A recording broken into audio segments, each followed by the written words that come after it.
వచ్చిందా?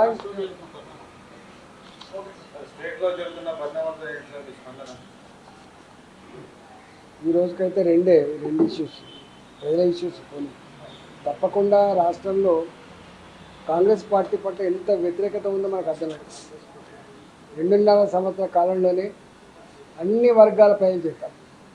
అటు చదువుకునే పిల్లలు ఫీ రియంబర్స్మెంట్ కావచ్చు, ఇవాళ రైతు బంధు రాక రైతాంగం కావచ్చు, నిరుద్యోగ యువత ఏవైతే ఉన్నారో నోటిఫికేషన్ రాక వాళ్ళు కావచ్చు, మహిళలకు ఏదైతే హామీలు ఇచ్చిందో వాళ్ళు కావచ్చు, ఇవాళ ఎస్సీల కోసం, ఎస్టీల కోసం, బీసీల కోసం కార్పొరేషన్ల ద్వారా రుణాలు ఇచ్చి ఆదుకుంటామని చెప్పేటువంటి ఇష్యూస్ కావచ్చు.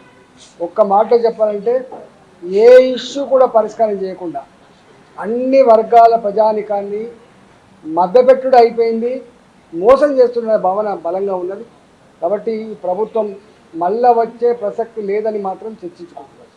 హైడ్రాకు ప్రభుత్వం ఇంకా బలోపేతం చేస్తూ ఉంటుంది, విచక్షణాధికారం మాకుందని సీఎం అంటున్నారు. ప్రభుత్వానికి విచక్షణాధికారం ఉండొచ్చు, ఎవరినైనా జైల్లో పెట్టే అధికారం ఉండొచ్చు, ఎవరి మీద ట్యాక్స్ వేసే అధికారం ఉండొచ్చు, కానీ ఇల్లు కూలగొట్టే అధికారం ఎవరికి లేదు. నేను మొదటి నుంచి చెప్తున్నా, హైడ్రా ఎప్పుడైతే పుట్టిందో ఇంకా హైడ్రా పేరు ఎక్కడి నుంచి వచ్చింది, ఎవరి వారసత్వంగా వచ్చిందని ఎవరికి తెలియదు. కానీ రేవంత్ రెడ్డి గారు చెప్పింది, ఈ హైడ్రా అనేది ఆనాటి ప్రపంచంలో ఎవరు నియంత్రణ గురించి మాట్లాడినా హిట్లర్ గురించి మాట్లాడతారు.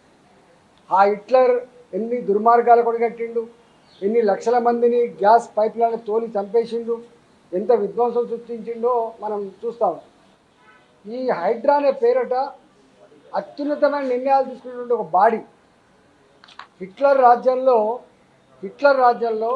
ప్రజల మీద అఘాయిత్యాలు కావచ్చు, ప్రజలు చంపే విషయంలో కావచ్చు, ఇవాళ ప్రజాస్వామ్యాన్ని కూలి చేసే విషయంలో కావచ్చు, తీసుకునే నిర్ణయాల సంస్థ పేరే హైడ్రా అని చెప్పి అయితే వారు చెప్పిండ్రో, ఆ హైడ్రా అంటే హిట్లర్ని ఆదర్శంగా తీసుకొని హైడ్రాను స్థాపించినట్టుగా ఆయన చెప్పుకుండు. కాబట్టి హైడ్రా వచ్చినప్పటి నుంచి కూడా చూస్తూ ఉన్నాం.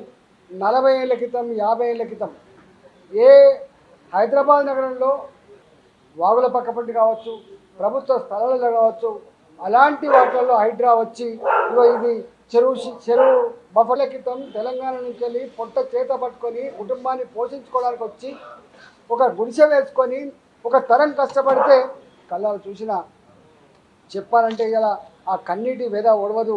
నల్ల చెరువులో ఇల్లు కూలగొట్టినప్పుడు బుచ్చమ్మ అనేటువంటి యాదవ మహిళ ఎట్లా చూసారు జరిగిపోయింది. కానీ హైడ్రా చరిత్ర చూసిన తర్వాత ఇది పేదల ఇల్లు కూలగొట్టేటువంటి ఒక సంస్థగా, ప్రజల్ని వేధించే సంస్థగా, ఇవాళ వాళ్ళకు అనుకున్న వాళ్ళకు భూములు కట్టబెట్టి వాళ్ళకు వ్యతిరేకంగా ఉన్నటువంటి వాళ్ళ ఇల్లు కూలగొట్టుడు, భూములు గుంజుకునే సంస్థగా అది రికార్డుకి ఎక్కింది. కాబట్టి కోర్టు అనేక సార్లు, నాకు తెలిసి ఒక 60-63 సార్లు ఇవాళ కోర్టు ధిక్కరణకు పాల్పడినట్టు చెప్తా ఉన్నారు. కాబట్టి గిన్నిసార్లు ధిక్కరణకు పాల్పడుతున్నప్పుడు మరి ప్రభుత్వం మార్చుకోవాల్సి ఎక్కడ ఉండే. మరి ఎందుకో రేవంత్ రెడ్డి గారు అమితమైన ప్రేమ హైడ్రా మీదనే కాదు, అమితమైన ప్రేమ రంగనాథ్ మీద కూడా చూపించింది. కాబట్టి ఇవాళ రంగనాథ్ కూడా ఎవరు తప్పడతలేరు, హైడ్రా సంస్థ గురించి మాట్లాడతలేరు. ఇదంతా రేవంత్ రెడ్డి గారు చేయిస్తున్నది మాత్రం బయట ప్రచారం అవుతా ఉంది.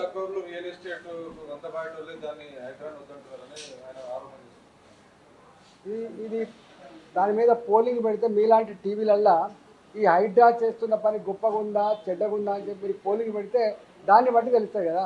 దానికి నేను చెప్పడానికి ఇంకోటి చెప్పలేదు. హైడ్రా అనేది ప్రజల గూడును కూల్చే సంస్థగా ముద్రపడ్డది, ప్రజల్ని వేధించే సంస్థగా ముద్రపడ్డది. ఎక్కడో అక్కడక్కడ ఆక్యుపై చేయబడినటువంటి పార్కులు కొంత కాపాడొచ్చింది కాదు.